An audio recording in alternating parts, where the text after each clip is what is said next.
and welcome to the match preview for the Toon Terraces.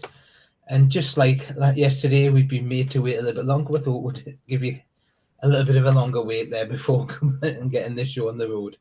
We are joined by a face that has been missing for a while but is back, and we've got Alex Isak's interpreter on there as well. So we've got Mark and Max. How are you guys?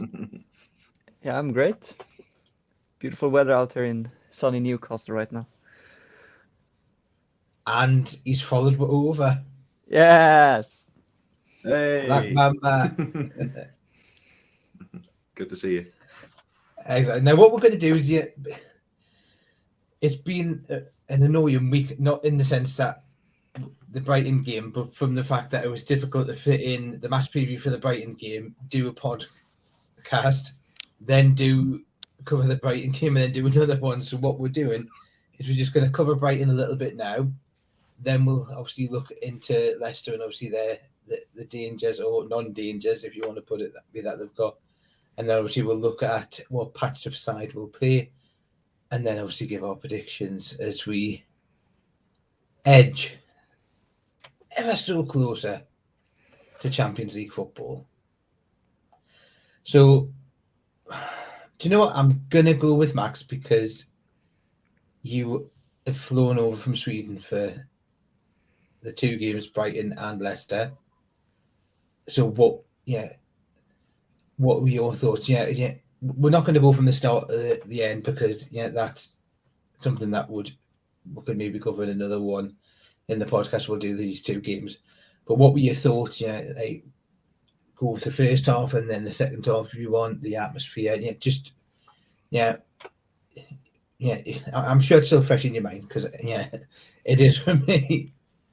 Yeah, no, it was a crazy day. I traveled up on the Thursday, so I was thrown between going through taking the train up and then sitting at St. James's Park in the Gallowgate end, which was amazing as always. It was a really good atmosphere just walking into the stadium, and the way we started the first half really affected us fans, and it just kept going. And you're looking back at the game when I got back to the hotel room, I could see how good we actually was. It was hard to see on the pitch right there and then, but watching back on it, I saw with the press we had was second to none. I've not seen many teams press like we did because Brighton are a really good team in possession and playing out from the back, and we really strangled them at their own half, to be honest. And we got rewarded with two really good goals.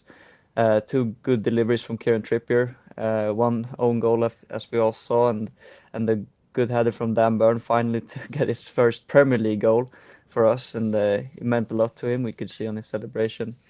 And then the second half was a bit touch and go. We wasn't as ferocious as the first half, but that's understandable because you can't keep that pressure up. It's too much demanding on your body physically and also mentally to be as sharp in your focus, and we could see that by Sharp losing his focus for 1-2 seconds, and they scored. So to then buckle down and really defend ourselves for the rest 20-30 minutes of the game, and then the brilliant counterattack from Miguel Almiron, who I thought had a brilliant game alongside Joe Linton, my two man of the match performances. Played Wilson through cool as you like. It felt like forever for us sitting in the Gallowgate Mark when we were sat. Yeah. It felt like he ran forever and couldn't reach the goal, but when he did, he took his chance brilliantly, and 2 minutes later he lays up Bruno, and that was his peak. It was like a climax. Because you hadn't really had the time to sit down again, and it was back up again and celebrating, and that felt like a huge win because I was really scared about Brighton. Out of our last 3 games, Brighton was for me the one that was going to be the most difficult one, and I mean we got the win so confidently. I'm super happy for the team and the city. Yeah, I to be honest, I agree with you. I didn't. It was nice to have the look back at that, but I knew just from watching the first half, how good we were at the press and how high we were pressing. The fact that we're in the Gallowgate and we didn't really see any action in our half of the pitch. It was all up the Leeds end. It was just unreal. Yeah, it was like I'm sitting there and I'm thinking, this is supposed to be a Brighton team that like are challenging us that have beaten Arsenal 3-0, and we're making them look ordinary. And it was because we basically said we're going to come at you and we're going to stop you playing the way you like to play. Simple as that. That's what the game plan was. And it was a masterstroke by Mr. Edward Howe. And not getting Mad Dog. Yeah, we can't forget Mad Dog. Yeah, he needs to have his moment of attention. Yeah, so we'll give him that. Back member UK has come in and said, lads did a great job keeping Brighton at bay throughout, never gave up and pushed through to get a vital win. Hope Willock's injury is not too severe in the long run. It's one of those ones. I think it'll probably keep him out till the end, for the rest of the season. But you've got to hope that, it's something that we'll see. Yeah, he'll be okay come the pre-season and the warm-up. And again, a chance for Elliot Anderson to make his mark. It is, I actually thought he held his own when he came on Thursday. He also did really well when he came on against Forest. So I'm not that worried in that sense. It's not the old days where if one midfielder goes off, you're going, oh Christ, who we're bringing on? Yeah, Jeff Hendricks, Jack Colback, those sort of players. Yeah, we don't have that anymore, thankfully. So, Mark, your thoughts? Yeah, it's still scary to think back. Yeah, I mean, pretty much agree with everything Max said, but I just, what surprised me, and you've both touched on it, is just how dominant we were in that first half.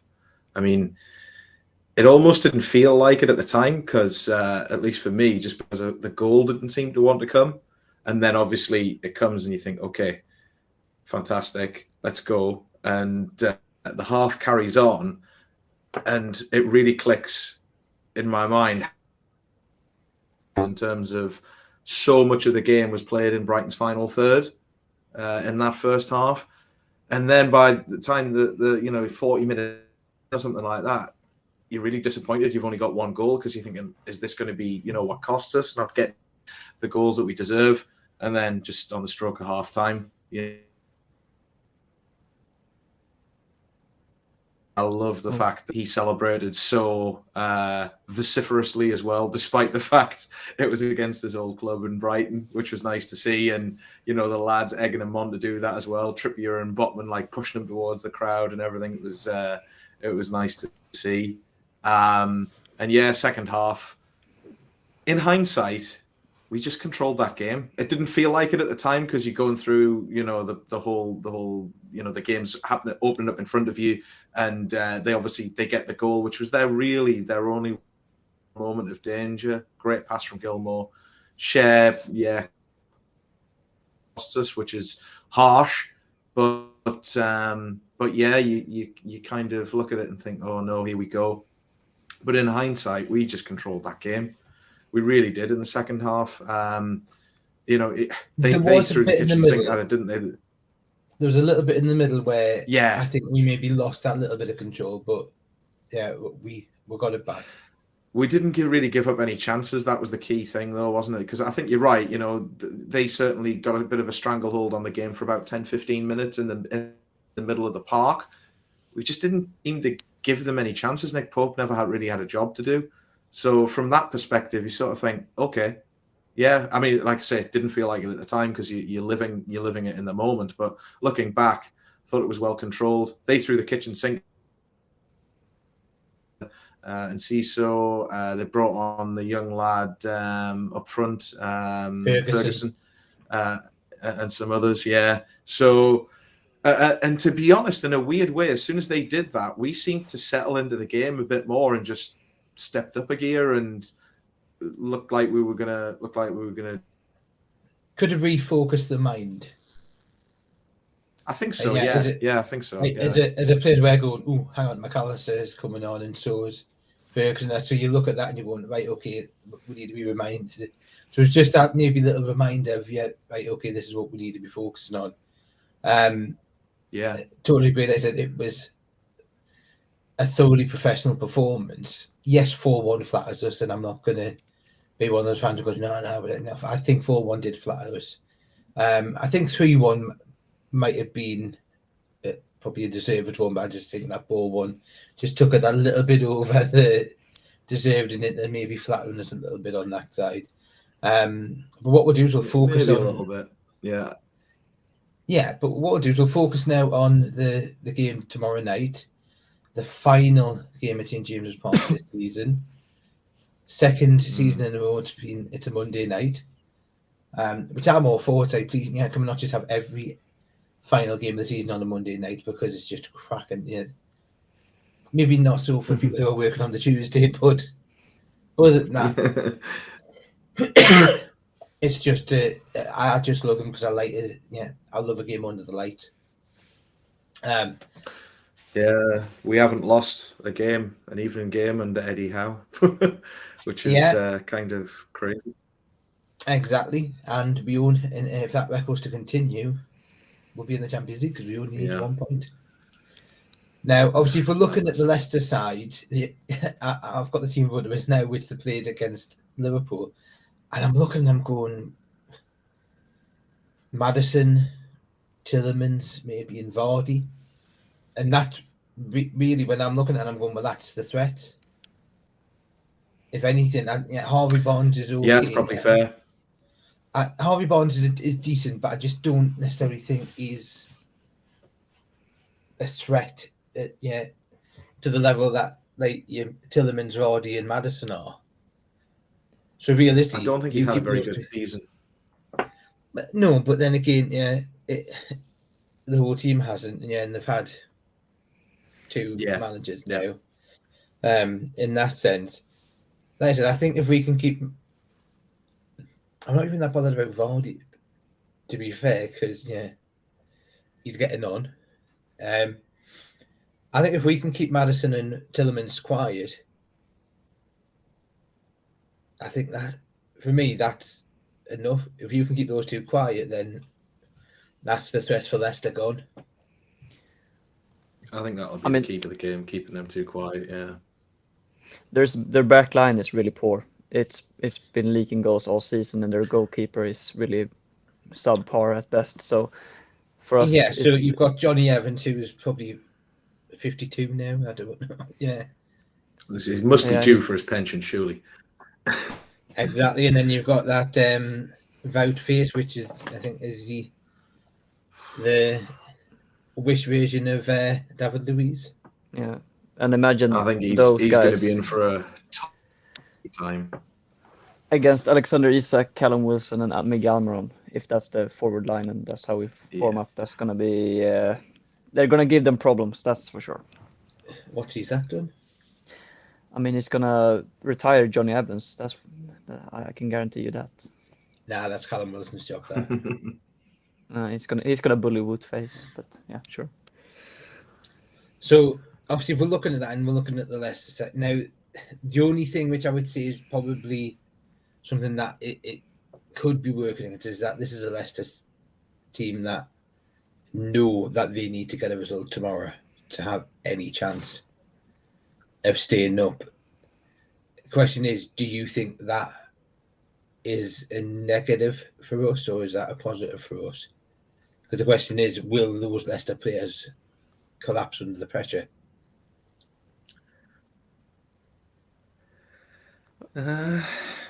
Yeah, I think it's. Well, yeah.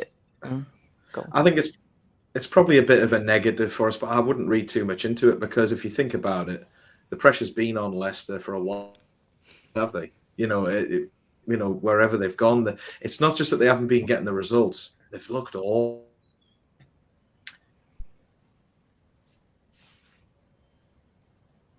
Well, yeah. To be fair, the last game that they had, which was at home, Liverpool could have been out of sight. They could have been 6, 7, 8. Yeah, thankfully it wasn't, because it helps the goal difference for us in that if it was going to come down to that. But no, you just look at that, and it could have been so much more. Liverpool, could have scored double that, and it wouldn't have flattered them.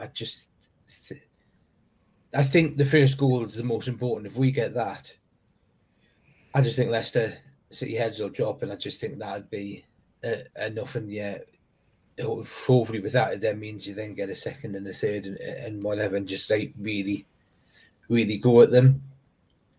But no, I'm not going to be too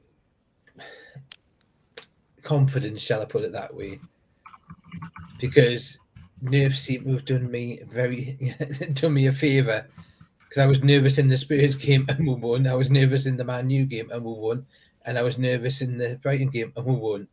So I'm going to be nervous about tomorrow then. Yeah, no, it's a weird one because depending on our midfield, who we can play. If Joe Linton is injured as well, I don't know if he's. I mean, the football match is often won in the midfield area. So, and they have good midfielders. Leicester, this all of them are out of form. So, but I mean, it's like you said. Either the pressure will make them crumble or it will make them better. From what I've seen this season, and probably I don't want to. I think it would make them crumble because at the St. James's Park also is roaring the team on to win this or at least get the points we need for the Champions League football. It's gonna be a tough ask for them to, as soon as something goes. I mean, as you said, if we get the first goal, Well, I think and we all know that there's something special being planned. Yeah, Flags. I saw the tweet they put out, and I just got super excited for tomorrow to see that live. Always seen this kind of displays on TV, and to see I don't know if I'm gonna sit. I might be under it, but it's gonna be a nice thing to be a part of. It is. When there's always a display, it's all you feel as if you've done something. Yeah, when you're part of that sort of a display, it's like we're part of this. Like I said, and I will say from what I've seen from where I was, because I was in the Leazers last season, like the Leazers corner, it was breathtaking when you just seen like the display that's on there, and what people, because it always gets funded as soon as there's a war flags display. It's like, oh, you're funded by and this is the thing, it's not funded by the club. Everything that they're doing is funded by fan donations. It's the fans paying for this. It's the fans doing it. Yeah, and that's the way it should always be. Yeah, we don't need the club to put. We don't need the club to pay us to support the team. Yeah, basically. Yeah, we're going to do it ourselves. Yeah. What I'm just going to do, we'll just before we move on to looking at the Newcastle side, we're just going to have a quick look at the form of over the last 4 games. Now, if you look at that, we've beat Southampton, lost to Arsenal, drew with Leeds, and beat Brighton. But Leicester haven't been able to get a win in the 4. I mean, you look at that, you see Leeds, Everton, and Fulham game, and they all pressure games. They could have been out of the relegation zone if they beat Everton and Leeds, and they both drew those games and lost 5-3 to Fulham. So that tells me about how they handle pressure. How the hell do you go to Fulham, score 3 goals, and come away with nothing? Like, I mean, come on, their defense is that. That's going to be the key, isn't it? If we can pull their defense around and run them ragged, we should win this game. I know we've got a bit of an issue in field, but like we said earlier, well, if that was the question which we were going to come. Then is it time for this man to come and step in? Because it must be. We don't have anything. He's had as Black Mama said, he's had the cameo appearances where realistically he's come in and sort of like went on and did. They said he had a half-hour stint against Brighton. Forgot which team we were playing on Thursday. Obviously, when Willock got injured, and he didn't look out of place. He was decent. He did what needed to be done. And the fact is, I actually think from the beginning of the season, if you look at him, I think he's like bulked up. He's worked hard. He's like built up his strength, and I think that'll work for us. I honestly do. I think it's one of those ones where it's going to be, something that we're going to work on. It's going to be, hopefully, a time for him to shine. Obviously, looking at because we are looking at the side now. Now, I'm with this. I think considering that Callum Wilson's on 18 goals so far, you're not going to drop this fella, are you? Yeah, it seems unlikely, doesn't it? I mean, can you imagine if he would be seething? I mean, not that I'm saying that would affect Eddie Howe's like the rich vein of form he's in. It seemed to really click. So I don't think we'll sort of change what seems to be working. I know it is one of those things which you're doing there. Obviously, yeah, we've got in terms of probably not even maybe our fittest midfielder. We're not going to say fit, but our fittest midfielder in terms of that is this man. Now, do you think obviously the goal that he scored on Thursday will boost his confidence and we might see a more confident performance? Because obviously, the last couple of games he hadn't really been his best. But like you said, he hadn't scored in 19 games. But he did his back catalogue of celebrations on Thursday night. It was like, oh, and here's this one. Oh, and there's another one. And I just think the confidence that's going to bring to him is going to be, something that I think will probably put the pressure on there. And Black Mama says, I think Callum will be aiming to match or beat Alan's records for goals in the season. I think he will kick himself if he doesn't score a few more tomorrow and against Chelsea. Well, yeah, that's the thing. We're facing a Leicester side that's going to be, that's in the bottom three. And we are facing a Chelsea side that will be guaranteed to finish in the bottom half of the table.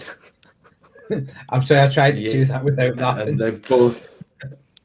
The thing is as well, like if you think about it from Callum Wilson's perspective, it's like not only are both of those teams not performing well, but both of their defenses are leaking a load of goals. So he's got to be thinking like, I want to fill my boots here. Yeah, I'd hope that he could get 2 goals in the next 2 games and hit that 20 goal mark, because to hit 20 goals this season, given that he had like that dip in form after the World Cup and he'd had injuries before the World Cup, it's just something where you look at that and you're thinking, yeah, this is what's needed. Yeah. And then, look at pre-season, you've then got the fight, because I'm going to say, I think Isak coming back fit has been the best thing for Callum Wilson, because it's lit a fire up his backside, and he's like, right, okay, hang on. Because Isak come back fit and then started like scoring all the time, and everyone's going, oh, look, wow, Isak's amazing. And then Callum Wilson's like, I don't think so. Shift. Yeah. Move to one side. They're definitely... The Wilson dog is in. They're definitely spurring each other on. They are, and it's great. The fact that we've got 2 strikers that we can, it's like when we did the last time. And listen, in the summer we'll probably... the summer will probably be bringing in a third. I'm guessing probably a younger understudy, but someone to push them both, and we've got all the competitions next season.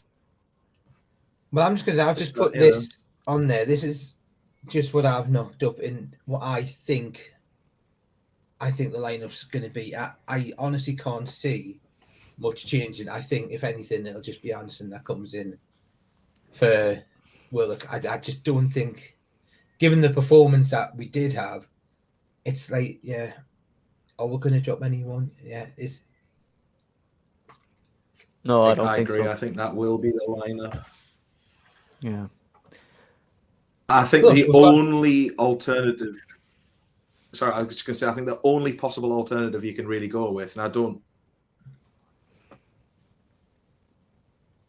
the only alternative you could do is go 4-2-3-1, and you'd play sort of Isak in the 10 and bring in Maxi on the left. I don't think do that. I'm just saying I think it's the only other alternative available.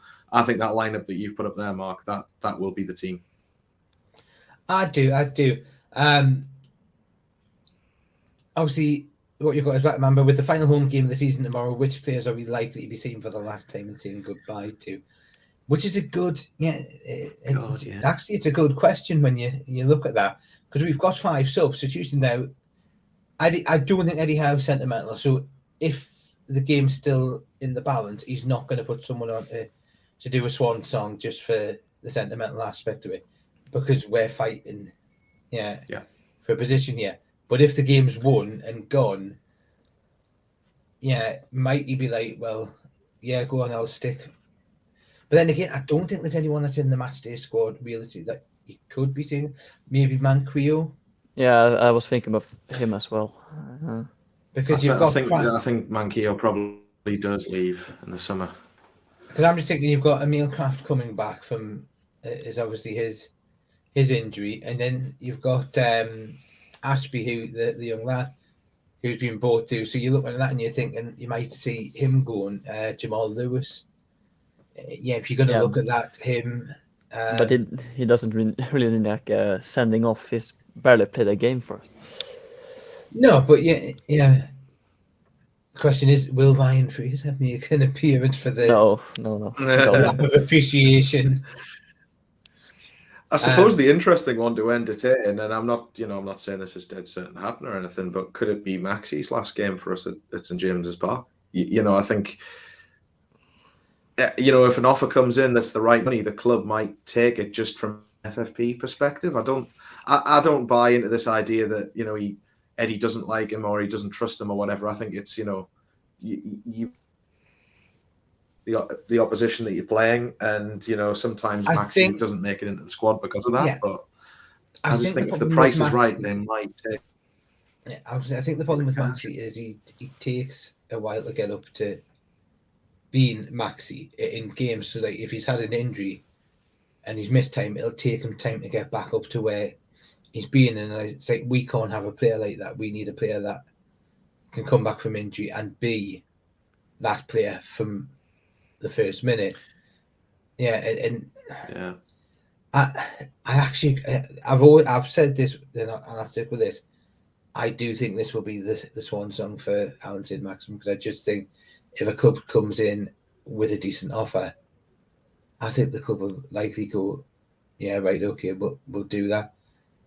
Considering that you've got Isak who can play left as well, Gordon, just looking in that sort of aspect of that, I think it's something that we are going to see. So I think it'll be Maxi's last game. I just think, I think from sort of if you look at just the cold hard facts, if a good offer comes in from, like you say, just, I don't know, 40 mil plus, for example, from an FFP perspective, it does make a lot of sense, because like Maxi's one of the few players in the squad where it's like, he's not absolutely integral. He's not like Bruno. He's not Botman. He's not Isak. Those kind of players where it's like, he's not being missed. No way we're going to. Yeah, so he's not missed when he's not in the squad. So, yeah. Like, that's the thing. It's like a few players you could sell for good money. Yeah. But yeah. So it's sell him. I think that's why sell it him might for 40 happen. million, and then bring Madison in for 40. I just hope we bring in a player.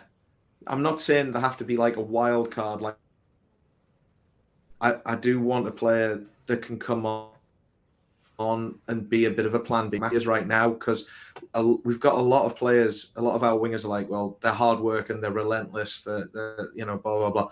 But they're not really a lot of them aren't particularly flary, and that doesn't necessarily mean you have to play in the style of Maxi, but is useful. So it would be nice to have a player who, if we do let Maxi go, to bring somebody in who does offer us something a little bit different to what the current players do. Yeah. Black I think made a decent point as well, where he says, I think it's a possibility with Maxi going if the price is offered for him is right. His injury record, inconsistent form, and that he's one of our highest paid players, means we have to consider it. Yeah. Which I totally agree. He says that was the main thing I was thinking. Hang on, his injury record's not the best. He takes, as I mentioned, it takes time for him to get up there, and I think he's on 60 to 80,000 £. So that's a fair chunk off the wage. Out of our wingers, I agree with you, Mark. He's probably the one with the highest ceiling in terms of technical ability. So that's the reason why you're kind of reluctant in letting him go, because as we saw against Manchester City, is how good he can be. The problem is he doesn't do it. I'm not reluctant. No, I am because he was been my favorite player for like the past 3 years. So Just because your name's in his name, no, it's because he was the light in the darkness. He was the one who pretty much saved us from He going down 2 was. seasons in a row. Right, but that Yeah. just tells you how shite the other players Yes, were of course, of that he course. was in that team with, because I'm gonna say this, I think Isak on the left is a better player overall than Maxi. Actually, Maxi, I like Isak in the middle more, so I think still for me, well, no, center I'm just midfielder. saying that I think Isak does a hell of a. even I Willock, think when Isak does Willock's a hell been of a on job out on the left. Joe Linton, But his future is up front for us ultimately. Yeah, but they said you've got options, yeah. and I just think Maxi's attitude sometimes as well, and that, do you know what? It's been nice. It's been a roller coaster journey, and it's been fun. But I just don't think Allenton Maximin's the type of player that, if we're gonna do this, like this style of football in Europe's premier competition in the Champions League, I just don't think he's that player. He's too maverick for that, and I think that's why, for me, See if both we're sides getting of the argument in terms of. well, in terms of here's him a being question for you. this. Who would you rather have, Allenton Maximin or Moussa Diaby? Well, I think we're going to sign him, by the way. I mean, Silence while there's thoughts. I mean, Moussa Diaby's raw talent. We don't know what to expect, but of course he'd be someone that'd be interesting for the team. I also think some X-Men against European teams might do better than he does in the Premier League because of the tempo they play in. Like against the La Liga teams and Serie A teams, they tend to have a slower play style in their football philosophies. Yeah, And but I just think against those teams, he's gonna be really he can be a game changer in those kind of games. So I just think his injury record, yeah, I think is the the one thing where I'm that like, can we afford keeping him on and paying him like the money that no, we owe each week when he's I missing think for half the season, injured? the financial argument is probably the strongest one for us to sell him, because of, like Mark said, with FFP and wages and stuff. So, but yeah, And I'm going to say that I actually think, although Eddie Howe can like praise him and stuff like that, I don't think Eddie Howe would be that disappointed if Darren Neils and Dan Ashworth comes to him and says, "Look, we've been offered 40 million for Allenton Maximum from, let's say, Dortmund or Leon or wherever, or something like that, or PSG, like those sort of one." I'm not saying those would be the type of teams. I'm just trying to pick those one. I think it would be difficult for them, and I think they'd probably say yes, probably the right thing to do.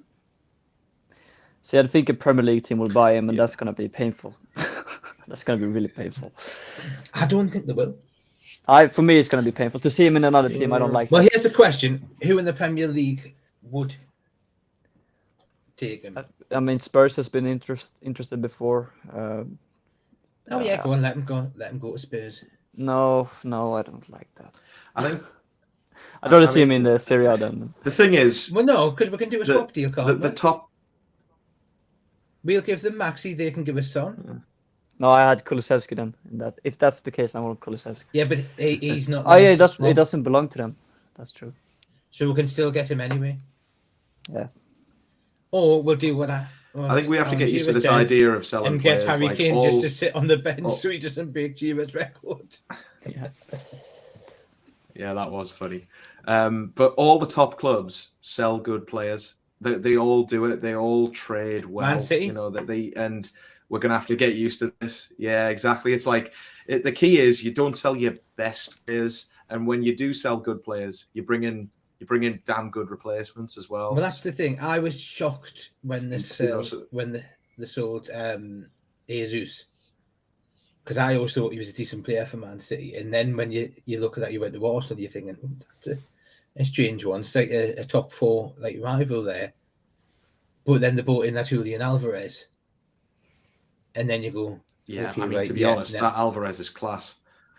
So you if you Haaland, understand that. If Haaland was injured all season, I still think City would have won the title. Like, Alvarez is that good. Yeah, no, but that's what I'm saying. I You're agree. looking at that, but then you're like a young lad, and then he's coming. You're going, okay, so that's the reason why.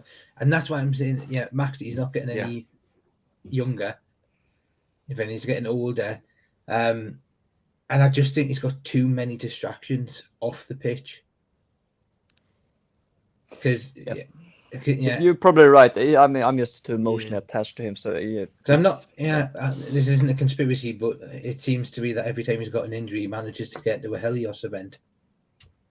Yeah, now you're just overthinking it.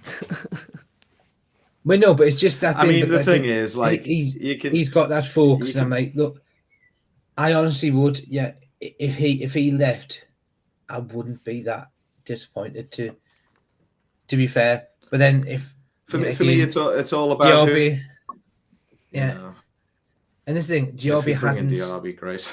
Yeah, hasn't got a lot of potential. Yeah, he's got potential to grow more. He isn't injured, and he's probably someone that Eddie Howe can mold into that.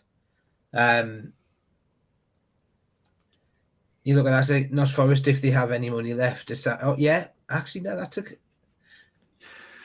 I think they might have been burned one too many times by us already, though. They might want to stay well away from our players for a while. No, we're not having any more. Really, you've already shipped Chris Wood and Shelby off to. We're not taking another one. But you look at that and you look at the size. I think we've had them over a barrel, haven't we? You look at the side coming up, Burnley. Yeah, maybe. I don't know company would hate them. Yeah, I don't know if Maxi would join those kind of caliber of clubs. Luton. I think he's staying. I think he's staying. No, I'd love to see him go to Luton. I can equally see him staying. I only think the club. Would I be disappointed if he stays? A minimum 35. Exactly. Yeah, no. Exactly. Like I said, would I be disappointed if he stays? No. Would I be disappointed if he goes? No. Yeah, it's one of those ones. I'm not. Yeah. Not bothered either way. But like I said, if Max is the one that can bring that little bit extra money in, that allows us to go there. Like I said, if selling Maddison means that we can come in and sign, James Maddison, let's say Calvin Phillips, and Moussa Diaby, then we've improved.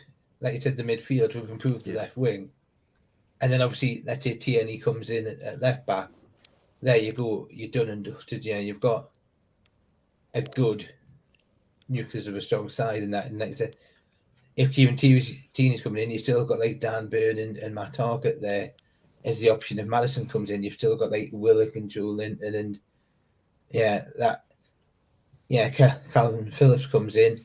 You've got like Sean Longstaff. Yeah. So this is just by bringing two midfielders in, you've got basically six midfielders. So you've got basically two replacements.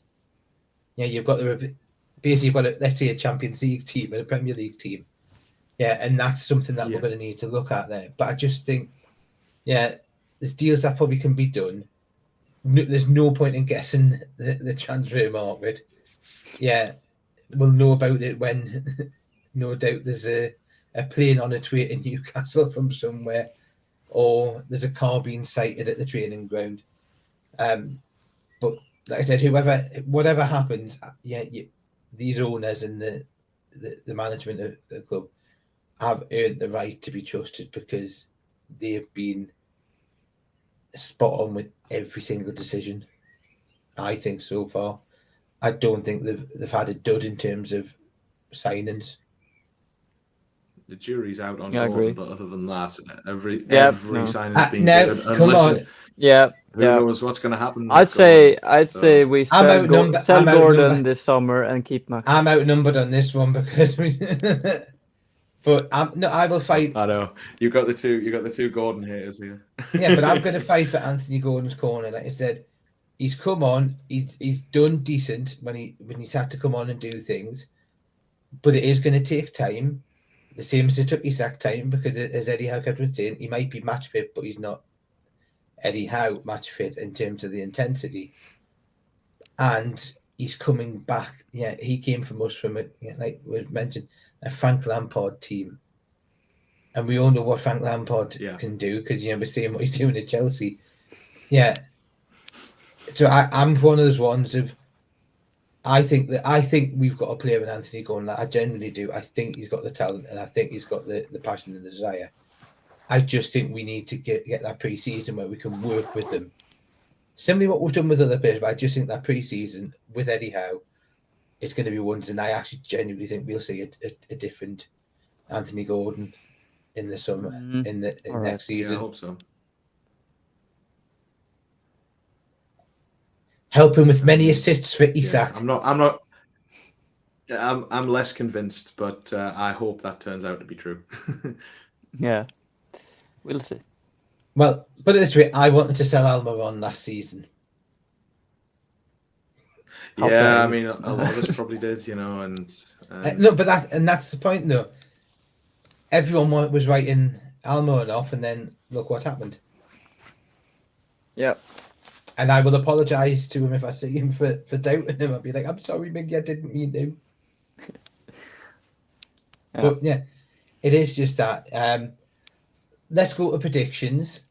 Michael isn't available, but he has pre-sent his in, and we know what he's going to do. He's going to go for his normal one.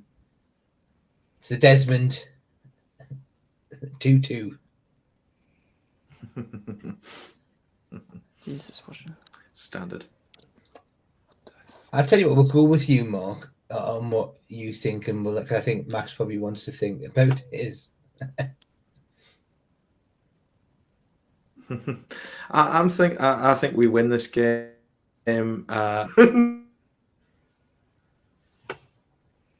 For whatever reason, I'm thinking this 2-1 or 3-1, something like that.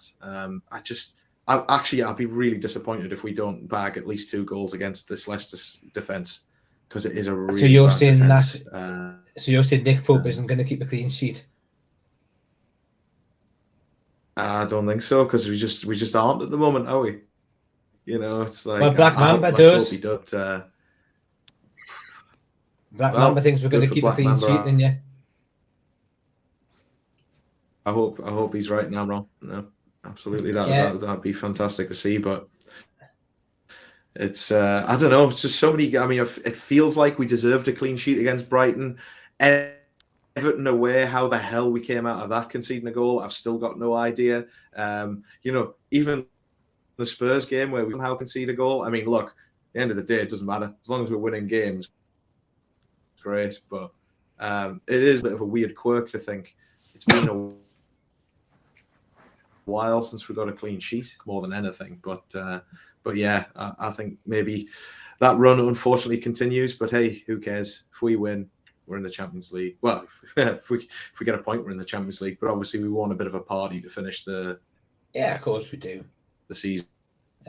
We'll go to Max just so he doesn't have a nervous breakdown, because I've seen him mocking back and forwards there, just with the thought of of him doing the prediction. He was mocking back and forwards. I was thinking, he's gonna have a nervous breakdown just thinking of what he's gonna. Yeah, I think the key for us is just to keep Maddison quiet. We have beaten Leicester 3 times already this season, and if I remember correctly, he wasn't playing in any of those games. So if we can just keep him quiet, that's basically their offensive done. So what you're saying is we need to find someone who sort of like chuck a banana skin in front of him as he's getting off the coach at, let's say, the Crown Plaza or something like that.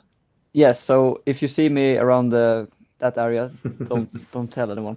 No, but I think we don't make it a bad one, because we want him ready for pre-season. Yeah. It's just a light injury, no problem. I'd say 2-1 win to us. I also think we're gonna concede some shit goal like we have the past few games, but I think we're gonna be in control and beat them.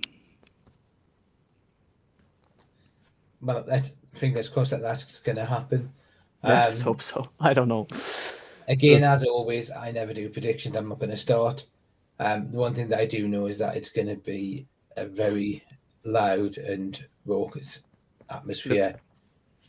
And a massive, well done, to War Flags. I think they do deserve a massive round of applause for everything that they've done this season. Some of the displays that they put on have been breathtaking, and it's amazing the work that they do. And obviously, the other thing we should probably mention, of course, as well as the halftime festivities. I mean, I'm hoping desperately that. So we do predictions for that. I'm hoping that the concession Oh, there you go. Yeah. Who's going to win that? But yeah, Jamie Rubin versus Merdad being there at the best of times is brilliant when they're going to be competing against each other. Exactly. I think obviously the loser has to pay £5,000 to the food bank, and the club have graciously said that they will match that donation.